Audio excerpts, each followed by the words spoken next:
ہم نے اپنے کپڑوں کو سنوارنے میں بڑی محنت کی، قیمتی سے قیمتی لباس پہنے، مہنگے سے مہنگے جوتے پہنے، ہم نے چہروں پر خوب محنت کی، آئینے کے سامنے کھڑے ہو کر گھنٹے گزار دیے تاکہ ہم اچھے نظر آئیں، دلکش اور خوبصورت نظر آئیں، بڑے بڑے الفاظ یاد کیے، بڑے بڑے ڈائلاگ یاد کیے، اس لیے کہ ہم دوسروں کو متاثر کر سکیں۔ لیکن افسوس، صد افسوس، ہم نے دل کی صفائی پر کبھی دھیان نہ دیا، دل کے اندر گندگی کے ڈھیر لگے رہے، ہمارا دل گندا رہا اور ہم غفلت میں ڈوبے رہے، ہم غفلت میں پڑے رہے۔ مجھے ایک بات بتاؤ میرے بھائیوں، اگر کسی گلاس میں ذرا سی غلاظت نظر آئے، تھوڑی سی غلاظت بھی نظر آئے، تو کیا آپ اس میں پانی پینے کے لیے تیار ہوں گے؟ ہم اس گلاس کے اندر پانی پینے کے لیے تیار ہوں گے؟ ایسے برتن سے دودھ پینا تو رہی دور کی بات، شہد پینا تو رہی دور کی بات، کوئی پانی پینا بھی گوارا نہیں کرے گا، کوئی بھی نہیں کرے گا پانی پینا گوارا، چاہے وہ گلاس دھل بھی کیوں نہ جائے، صاف بھی ہو جائے، دھل بھی جائے، پھر بھی ہمارا دل نہیں مانتا، ہماری طبیعت نہیں مانتی کہ اس گلاس سے پانی پئیں، کیونکہ ہم نے اپنی آنکھوں سے گلاس کے اندر گندگی کا ڈھیر دیکھا۔ اب گلاس میں تھوڑی سی گندگی لگی تھی میرے بھائیوں، گلاس میں تھوڑی سی گندگی لگی تھی میرے بھائیوں، تھوڑی سی گندگی لگی تھی، تم نے پانی پینا گوارا نہ کیا، گلاس کو اچھی طرح دھویا، خوب کر کے دھویا، دھونے کے بعد بھی تمہارا دل مطمئن نہ ہوا، لیکن دل جو آج بھی گندگی کے ڈھیر پر پڑا ہے، قیمتی دل جو آج بھی گندگی کے ڈھیر پر پڑا ہے، دل کو دھونے کے لیے آج کوئی بھی تیار نہیں ہے، اس دل کو پاک کرنے کے لیے آج کوئی بھی تیار نہیں ہے، جبکہ ظاہر کی صفائی سے زیادہ باطن کی صفائی ضروری ہوتی ہے۔ آپ پڑھے لکھے ہیں، سمجھدار ہیں ماشاءاللہ، آپ جانتے ہوں گے ظاہر کی صفائی سے زیادہ اندر کی صفائی ضروری ہوتی ہے، چمڑے کی صفائی سے زیادہ دل کی صفائی ضروری ہے میرے بھائیوں۔ مجھے بتاؤ، کیا رب کا نور ایسے دل میں جگہ بنا سکتا ہے جس دل میں نفرت ہو؟ اللہ کا نور ایسے دل میں جگہ بنا سکتا ہے جس دل میں نفرت ہو، حسد ہو، بغض ہو؟ ارے دل تو وہ جگہ ہے جہاں سکون اور رب کی محبت بستی ہے، دل تو وہ جگہ ہے جہاں مدینے والے کی محبت بستی ہے۔ اگر وہی جگہ بھی گندگی سے بھری ہو، جس دل میں رب کی محبت بسی ہوئی تھی، جس دل میں مدینے والے کی محبت رچی ہوئی تھی، جب تم اس دل کو گندا بناؤ گے، اس دل کے اندر گندگی کا ڈھیر ڈالو گے، پھر بتاؤ تمہیں سکون کیسے مل سکتا ہے؟ پھر تمہاری زندگی میں سکون کیسے آ سکتا ہے؟ پھر اس دل کے اندر سکون کیسے آئے گا؟ آج دنیا کا ہر انسان سکون کی تلاش میں بھاگ رہا ہے، چھوٹے سے لے کر بڑے تک، امیر سے لے کر غریب تک، ہر کوئی سکون کا طلبگار ہے، ہر کوئی سکون کے پیچھے بھاگ رہا ہے، بھاگتا جا رہا ہے۔ امیر کے پاس دولت کے انبار ہیں، دولت کی فراوانی ہے، دولت ہونے کے باوجود بھی امیر کا دل بے چین ہے، امیر کا دل بے قرار ہے، اور غریب بیچارہ اپنی محرومیوں کے ساتھ بھی بے سکون ہے، وہ بھی سکون ڈھونڈ رہا ہے۔ ایسا لگتا ہے جیسے سکون کہیں کھو گیا ہو، اور ہم سب سکون کی تلاش میں ادھر ادھر بھاگ رہے ہیں، ادھر ادھر دوڑ رہے ہیں، سکون کی تلاشی میں مصروف ہوں، لیکن یہ نہیں سمجھتے، ہم اتنے نادان ہو چکے ہیں، یہ نہیں سمجھتے کہ سکون نہ دولت میں ہے، سکون نہ شہرت میں ہے، سکون نہ شاہی محل میں ہے، سکون نہ تو سونے کے پلنگوں میں ہے، ارے سکون تو اللہ کی رضا میں ہے، سکون نہ شاہی محل میں ہے، سکون نہ سونے کے پلنگوں میں ہے، سکون نہ رنگ برنگے کھانوں میں ہے، ارے سکون تو اللہ کی رضا میں ہے، سکون تو اللہ کی عبادت میں ہے۔ اللہ فرماتا ہے، اے میرے بندو، اے میرے بندے، تو کرتا وہ ہے جو تو چاہتا ہے، پر ہوتا وہ ہے جو میں رب چاہتا ہوں۔ اے میرے بندے، تو وہ کر جو میں چاہتا ہوں، پھر ہوگا وہی جو تو چاہتا ہے۔ ایک بار اپنی چاہت کو میں رب کی چاہت پہ قربان کر کے تو دیکھ، ایک بار اپنی رضا کو میں رب کی رضا پہ قربان کر کے تو دیکھ۔ ہم نے سوچا تھا کہ سکون پیسوں میں ہے، ہم سب لوگوں نے یہی سوچا تھا کہ سکون پیسوں میں ہے۔ اسی سوچ کی بنیاد پر ہم نے دن رات محنت کی، حلال و حرام کی تمیز کیے بغیر مال کمایا، مال اکٹھا کیا، پیسہ اکٹھا کیا۔ جب پیسے کے انبار لگ گئے تو دل پھر بھی سکون نہ پا سکا۔ پیسہ نہیں تھا، دل پھر بھی بے سکون تھا۔ حلال و حرام کی تمیز کیے بغیر ہم نے پیسہ اکٹھا کیا، چوری کی، ڈاکہ ڈالا، اللہ اکبر، بہت سارا پیسہ اکٹھا ہو گیا، پیسے کے انبار لگ گئے، لیکن دل آج بھی ویسا ہی بے سکون ہے۔ پھر کسی نے کہا اچھی گاڑی تمہیں ضرور سکون دے گی، اچھی گاڑی خرید لو، اچھی گاڑی ضرور تمہارے سکون کا ذریعہ بنے گی۔ ہم نے لاکھوں کروڑوں روپے خرچ کر کے ایک مہنگی گاڑی خریدی، گاڑی بھی آ گئی۔ اب وہ قیمتی گاڑی دنیا کے لیے تعریف کا ذریعہ تو بنی، لیکن ہمارے دل کے سکون کا ذریعہ نہ بن سکی، ہمارے دل کا سکون ہمیں نہ دے سکی۔ پھر کسی اجنبی نے کہا اچھے کپڑے پہننے سے تمہارا دل سکون محسوس کرے گا، اس طرح کرو، اچھا کپڑا پہنا کرو، لٹھے کا سوٹ پہنا کرو، قیمتی سے قیمتی کپڑا پہنو، اچھا جوتا پہنو۔ ہم نے قیمتی سے قیمتی لباس خریدا، مہنگے جوتے خریدے، لیکن ہمارے دل کی بے سکونی وہیں کی وہیں رہی، دل کو پھر بھی سکون نہ ملا۔ کسی نے کہا اچھا گھر سکون کا ذریعہ بنتا ہے، خوبصورت محل ہونا سکون کا ذریعہ بنتا ہے۔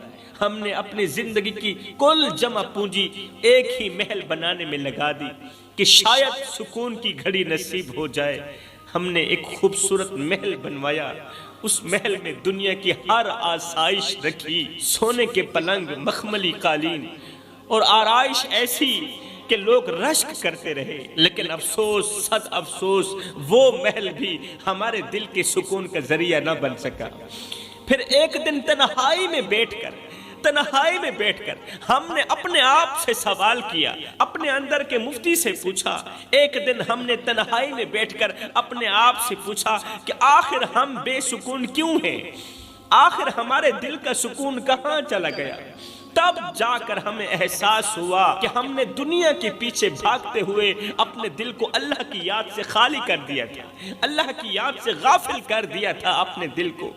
ہم نے رب کی محبت کو دنیا کی چیزوں میں بدل دیا تھا، اور یہی ہماری سب سے بڑی غلطی تھی، یہی ہماری سب سے بڑی غلطی تھی۔ ہم بھول گئے کہ جب دل اللہ کی یاد سے خالی ہو جائے تو دنیا کی تمام نعمتیں بھی بے معنی ہو جاتی ہیں۔ جب اللہ ناراض ہو گیا تو پھر جگ ناراض ہو گیا۔ اللہ کو راضی کرنے کی کوشش کرو میرے بھائیوں، ناراض رب کو منانے کی کوشش کرو، اور جب اللہ تمہارا ہو گیا، جب رب تمہارا ہو گیا تو پھر سب تمہارا ہو گیا، پھر خوشیاں بھی تمہاری، پھر مسکراہٹیں بھی تمہاری۔ شیخ سعدی کہتے ہیں کہ ایک شخص جو ہمیشہ دولت کی تلاش میں رہتا تھا، ہمیشہ پیسوں کی تلاش میں رہتا تھا، دولت کی تلاش میں رہتا تھا، ایک دن اسے خبر ملی کہ فلاں گاؤں کی زمین کے نیچے خزانہ دفن ہے، بہت بڑی دولت دفن ہے، اور اگر وہ وہاں پہنچ جائے تو امیر ہو جائے گا، اگر وہ وہاں پہنچ جائے تو اسے وہ خزانہ مل جائے گا۔ یہ شخص دن رات بھاگتا رہا، دنیا کا پجاری، پیسوں کا پجاری، دن رات بھاگتا رہا، لیکن وہاں تک جانے سے پہلے اس کی موت واقع ہو گئی۔ بھاگتے بھاگتے اس کی موت واقع ہو گئی، روح نکل گئی۔ جب لوگ اس کے جسم کو دیکھنے کے لیے پہنچے تو اس کے ہاتھ خالی تھے، اور ریت کے اوپر 2-4 جملے لکھے تھے۔ وہ جملے یہ تھے کہ کبھی بھی دنیا کے خزانے کے پیچھے مت بھاگنا، کبھی بھی دنیا کے پیچھے مت بھاگنا۔ سکون ان چیزوں میں نہیں جو باہر تلاش کی جائیں، ارے سکون تو وہ ہے جو دل کو اللہ کی محبت سے بھرا ہوا پائے۔ جو لوگ اپنا دل اللہ کی ذات کے ساتھ جوڑ دیتے ہیں نا، وہی لوگ دن رات سکون میں رہتے ہیں، ہر ایک لمحے سکون میں رہتے ہیں، کیونکہ سکون صرف اللہ کی یاد میں ہے۔ میرے بھائیوں سوچیں، ہوا جو ہمیں زندگی دیتی ہے، میں تمہیں ایک مثال دے رہا ہوں، ہوا جو ہمیں زندگی دیتی ہے، نظر نہیں آتی، زندگی تو دیتی ہے، سکون تو دیتی ہے، مگر نظر نہیں آتی، نہ ہم اسے خرید سکتے ہیں، ہوا کو نہ ہم خرید سکتے ہیں، حالانکہ وہ ہمیں سکون دیتی ہے، نظر نہیں آتی، اور ہم اسے خرید بھی نہیں سکتے۔ لیکن جب یہی ہوا کم ہو جائے یا بند ہو جائے تو دنیا کی کوئی چیز ہمیں سکون نہیں دے سکتی۔ یہ ہوا کم ہو جائے یا بند ہو جائے، چاہے ہم تخت پر بیٹھے ہوں یا خوبصورت محل میں رہ رہے ہوں، ہمیں سکون نہیں ملے گا، کیونکہ جب ہوا نہیں چلے گی تو سکون بھی نہیں ملے گا۔ سنو میرے بھائیو، سکون بھی ہوا کی طرح ہے، سکون بھی ہوا کی طرح ہے، نہ خریدا جا سکتا ہے اور نہ ہی چھینا جا سکتا ہے۔ یہ سکون صرف اللہ کی مرضی سے ملتا ہے۔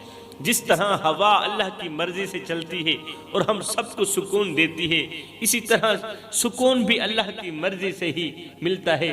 دوسری مثال میں آپ کو دیتا چلوں آپ لوگوں کو سمجھانے کے لیے، مضبوط جڑوں والا درخت طوفان میں بھی کھڑا رہتا ہے، اور کمزور جڑوں والا درخت ہلکی ہوا سے بھی گر جاتا ہے۔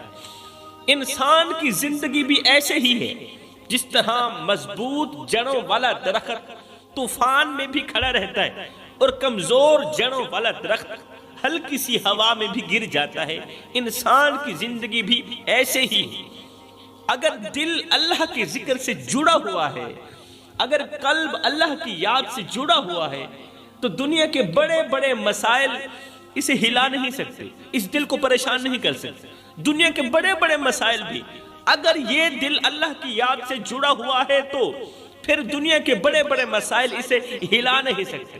اور اگر دل اللہ کی یاد سے محروم ہو، اگر قلب اللہ کے ذکر سے محروم ہو، تو پھر چھوٹی سی چھوٹی بات بھی اس دل کی خوشی چھین سکتی ہے، پھر ہلکی سے ہلکی بات بھی اس دل کی سب سے بڑی خوشی کو چھین لیتی ہے۔ اللہ اکبر۔ ایک اندھیرے کمرے میں چاہے کتنی بھی قیمتی اشیاء پڑی ہوں، جب تک روشنی نہ ہو وہ سب چیزیں بیکار ہیں۔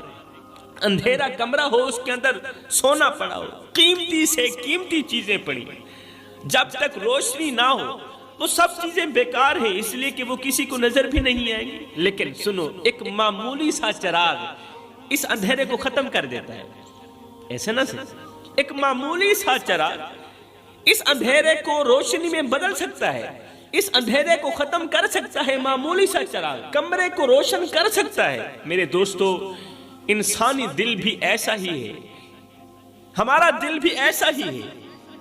اگر یہ دل اللہ کی یاد سے روشن ہو جائے تو دنیا کی ہر بے سکونی ختم ہو جاتی ہے۔ اللہ اکبر۔ اگر یہ دل اللہ کی یاد سے روشن ہو جائے تو دنیا کی ہر بے سکونی ختم ہو جاتی ہے، بڑی سی بڑی ٹینشن بھی ختم ہو جاتی ہے۔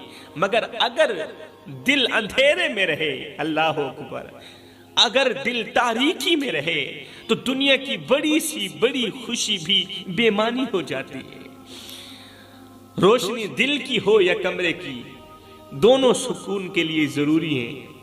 روشنی کمرے کی بھی ضروری ہے، روشنی دل کی بھی ضروری ہے، بس فرق اتنا ہے کہ کمرے کی روشنی کے لیے چراغ کی ضرورت ہوتی ہے، چراغ کی ضرورت ہوتی ہے، اور دل کی روشنی کے لیے اللہ کی یاد کی ضرورت ہوتی ہے۔ ہم نے سکون کو گاڑیوں، محلوں اور دنیاوی آسائشوں میں تلاش کرنا شروع کر دیا ہے۔ آج کی نسل سوشل میڈیا پر اپنی خوشیوں کے جھوٹے مظاہرے کرتی ہے، اپنی خوشیوں کے جھوٹے مظاہرے تو کرتی ہے سوشل میڈیا پر، لیکن حقیقت میں وہی لوگ رات کے اندھیرے میں اپنی ہی بے سکونی پر آنسو بہاتے ہیں۔ ہم نے رشتوں کو اپنی ترجیحات سے نکال دیا ہے، یہ سچ ہے قبلہ، ہم نے اپنے قریبی رشتوں کو بھی اپنی ترجیحات سے نکال دیا ہے۔ والدین اور اولاد کے درمیان دوریاں، میاں بیوی کے درمیان بے اعتمادی اور دوستوں کے درمیان منافقت نے ہماری زندگی کو کھوکھلا کر دیا ہے، ہماری زندگی کو اندر سے بے سکون کر دیا ہے، ہماری زندگی کی مضبوط جڑیں کمزور کر دی ہیں۔ اس نفرت نے، اللہ اکبر، کسی نے کیا کہا تھا، زندگی اتنی مختصر ہے کہ جی بھر کر محبت کرنے کا وقت نہیں ملتا، اللہ جانے لوگ نفرتوں کا وقت کہاں سے لے کر آتے ہیں۔ ایک دکھی آدمی نے اپنے غریب دوست سے کہا کہ میرے پاس سب کچھ ہے لیکن سکون نہیں ہے، اور تیرے پاس کچھ بھی نہیں ہے پھر بھی تو سکون میں رہتا ہے، بتا تیرے سکون کا راز کیا ہے؟ غریب دوست نے مسکرا کر کہا، بھائی ایک وقت تھا میں بھی تیری طرح بے سکون تھا، میرے دل کا بوجھ بھی مجھے جینے نہیں دیتا تھا، پھر ایک دن میں نے اللہ کی پاک بارگاہ میں دعا کی، اس کے حضور رویا، گڑ گڑایا۔ دکھی انسان نے فوراً کہا، جلدی بتا جلدی بتا تو نے کہاں جا کر دعا کی تھی اور تیری دعا قبول ہوئی تھی؟ میں بھی وہاں جا کر دعا کرنا چاہتا ہوں۔ دوست نے سامنے ایک کچی سی مسجد کی طرف اشارہ کرتے ہوئے کہا، وہ جو چھوٹی سی مسجد ہے نا، وہی جگہ میری بے سکونی کا علاج بنی۔ اب یہ دکھی شخص بے اختیار مسجد کے اندر داخل ہوا، ننگے فرش پر بیٹھ کر اپنے رب کے سامنے سجدے میں گر پڑا، آنسوں کا سیلاب اس کی گانوں سے بہنے لگا۔ وہ اللہ کی پاک بارگاہ میں گڑ گڑاتا رہا، روتا رہا، اپنے دل کا سارا بوجھ بیان کرتا رہا۔ روتے روتے اس کے سینے کا بوجھ ہلکا ہو گیا۔ کچھ دیر بعد جب وہ مسجد سے باہر نکلا تو پھر بھی اس کی آنکھوں میں آنسو تھے۔ دوست نے کہا، اب بھی تو رو رہا ہے؟ مسکراتے ہوئے جواب دیا، بھائی یہ غم کے آنسو نہیں، یہ تو شکر کے آنسو ہیں، یہ غم کے آنسو نہیں ہیں، یہ پریشانیوں کے آنسو نہیں ہیں۔ پھر امیر دوست نے کچی مسجد کی طرف دیکھتے ہوئے کہا میں نے ہمیشہ سمجھا تھا کہ سکون محلوں میں ہے، سکون دولت میں ہے، لیکن آج میرے رب کی اس کچی سی مسجد نے مجھے وہ سکون دیا جو میرے سونے چاندی سے بھرے محل بھی نہ دے سکے، جو سکون سونے چاندی سے بھرے محل بھی نہ دے سکے وہ میرے خدا کی اس چھوٹی سی مسجد نے دے دیا۔ بے شک اللہ کی پاک بارگاہ میں جھکنے والا کبھی خالی ہاتھ نہیں لوٹتا، کوئی شک نہیں اس میں۔ ایک دکھی صحابی رسول اللہ صلی اللہ علیہ وسلم کے پاس آیا، صحابی کے چہرے پر غم اور دل کا بوجھ سامنے نظر آ رہا تھا، صحابی کے چہرے پر دکھوں کے آثار تھے۔ رسول کریم صلی اللہ علیہ وسلم کی خدمت میں حاضر ہوا۔ صحابی نے عرض کی، یا رسول اللہ میں دنیا کی مصیبتوں سے تنگ آ چکا ہوں، میرا دل بے سکون ہے، میرا دل بے قرار ہے، اور میری زندگی بوجھ بن گئی ہے، میری زندگی بوجھ بن گئی ہے۔ رسول کریم صلی اللہ علیہ وسلم نے صحابی کی بات سنی اور محبت سے فرمایا، صحابی کیا تم جانتے ہو کہ یہ دنیا ایک مسافر کی سرائے ہے، دنیا تو ایک مسافر خانہ ہے، یہاں کے غم اور خوشیاں عارضی ہیں، ارے اصل زندگی تو آخرت کی زندگی ہے، یہاں سے تو ہم نے چلے جانا ہے، اگر پریشانیاں ٹینشنیں مصیبتیں آئی ہیں تو 2 دن کے لیے، ارے تیسرے دن تو ہم یہاں سے چلے جائیں گے۔ پھر میرے رسول کریم صلی اللہ علیہ وسلم نے ایک مثال دی، مثال دے کر فرمایا انسان کا دل ایک چراغ کی مانند ہے، حضرت انسان کا دل ایک چراغ کی طرح ہے، اگر اس میں تیل خالص ہو تو روشنی صاف اور دور تک پھیلتی ہے، لیکن اگر تیل میں گندگی ہو تو روشنی مدھم ہو جاتی ہے اور چراغ دھواں چھوڑنے لگتا ہے۔ فرمایا یہی حال دل کا ہے، جب یہ دل اللہ کی یاد سے خالص ہو، اللہ کی محبت میں خالص ہو تو اس سے سکون کی روشنی نکلتی، سکون کی روشنی نکلتی ہے جو زندگی کو منور کر دیتی ہے، وہ سکون کی روشنی انسان کی زندگی کو منور کر دیتی ہے۔ لیکن اگر دل حسد، نفرت اور گناہوں کی گندگی سے بھر جائے تو یہ روشنی ختم ہو جاتی ہے اور انسان بے سکون ہو جاتا ہے۔ میرے رسول کریم نے فرمایا جب تم پر دنیا کی تنگی بڑھ جائے تو اللہ کے سامنے جھک جاؤ، جو دل اللہ کے سامنے جھک جاتا ہے نا وہی دل سکون پاتا ہے۔ بڑے ہی ارمان کے ساتھ کہنا پڑ رہا ہے میرے بھائیوں کہ آج بہت سی خواتین مادی چیزوں کی دوڑ میں اس قدر مگن ہو گئی ہیں، اس قدر مگن ہو گئی ہیں کہ شوہر پر غیر ضروری دباؤ ڈالتی ہیں، شوہر کو پریشان کرتی ہیں، مہنگے لباس، قیمتی زیورات اور معاشرتی مقابلہ بازی کے چکر میں گھر کا سکون تباہ کر دیتی، برباد کر دیتی۔ بہت سی خواتین اپنی زندگی کی ترجیحات میں بچوں کی تربیت کو نظر انداز کر رہی ہیں، کیونکہ آج کل ان عورتوں کی توجہ زیادہ تر سوشل میڈیا، موبائل، فیس بک، ٹک ٹاک، غیر ضروری مصروفیات پر ہے، غیر ضروری مصروفیات پر ہے، جس کا نتیجہ یہ نکلتا ہے کہ بچے نافرمان اور بے سکون ہو جاتے ہیں۔ پھر یہی بچے گھر کو جہنم کا گڑھا بنا دیتے ہیں۔ ماں باپ انہی بچوں کی وجہ سے اس قدر پریشان ہوتے ہیں، اس قدر تنگ ہو جاتے ہیں کہ زندگی ان کے لیے اجیرن بن جاتی ہے۔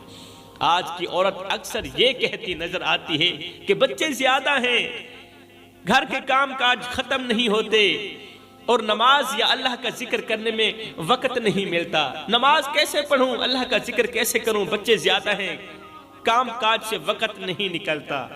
لیکن اگر ہم رسول کریم صلی اللہ علیہ وسلم کی پیاری بیٹی حضرت سیدہ فاطمہ الزہرا رضی اللہ تعالی عنہا کی زندگی کو دیکھیں، آپ کی مبارک زندگی کو دیکھیں، تو ہمیں اس بات کا احساس ہوگا کہ ہم اپنی مصروفیات کے بہانے ہی بنا رہے ہیں۔ ہمیں احساس ہوگا قسم اللہ پاک کہ ہم ان مصروفیات کے بہانے ہی بنا رہے ہیں۔ سنو، رسول کریم کی پیاری بیٹی گھر کے تمام کام خود کرتی تھی۔ حسن اور حسین جیسے جنت کے سرداروں کی تربیت بھی آپ کی ہی ذمہ تھی، اور علی المرتضیٰ شیر خدا کرم اللہ وجہ الکریم جیسے بہادر شوہر کی خدمت بھی خوب کرتی تھی، خوب خدمت کرتی تھی، پورا دن کام کرتی تھی۔ پورے دن کی تھکی ہاری سیدہ فاطمہ الزہرا جب سونے کا وقت آتا تھا تو بجائے بستر بچھانے کے جائے نماز بچھا کر اللہ کے حضور کھڑی ہو جاتی تھی۔ پوری رات عبادت کرتی تھی، پوری رات عبادت کرتی تھی۔ اتنے میں فجر کا وقت ہو جاتا تھا۔ جب فجر کی اذانیں سنتی تو رو کر کہتی، اللہ تیری راتیں اتنی چھوٹی ہیں کہ تیری بندی کا ذوق بندگی بھی پورا نہیں ہوتا، ابھی میرا ایک سجدہ ختم نہیں ہوتا، تیری رات ختم ہو جاتی ہے۔ آئیے ہم اپنے دلوں کو حضرت سیدہ فاطمہ الزہرا کی چوکھٹ پر لے چلیں۔ میری بہنوں، اپنے دلوں کو سیدہ فاطمہ الزہرا کی چوکھٹ پر لے چلو اور ان کی زندگی سے سیکھو کہ عبادت کے بغیر دنیا کی تھکن کبھی ختم نہیں ہو سکتی، عبادت کے بغیر تمہاری بے سکونی ختم نہیں ہو سکتی، اللہ کی یاد کے بغیر تمہارے دل کی بے قراری کبھی ختم ہو ہی نہیں سکتی۔ اللہ کی رضا میں ہی اصل سکون اور کامیابی ہے، نماز میں ہی اصل سکون اور کامیابی ہے، حق سچ بولنے میں ہی اصل سکون اور کامیابی ہے۔ جو اللہ سے جڑ جاتے ہیں نا، جو مدینے والے سے جڑ جاتے ہیں نا، پھر دنیا کی تھکن بھی، دنیا کی دشواریاں بھی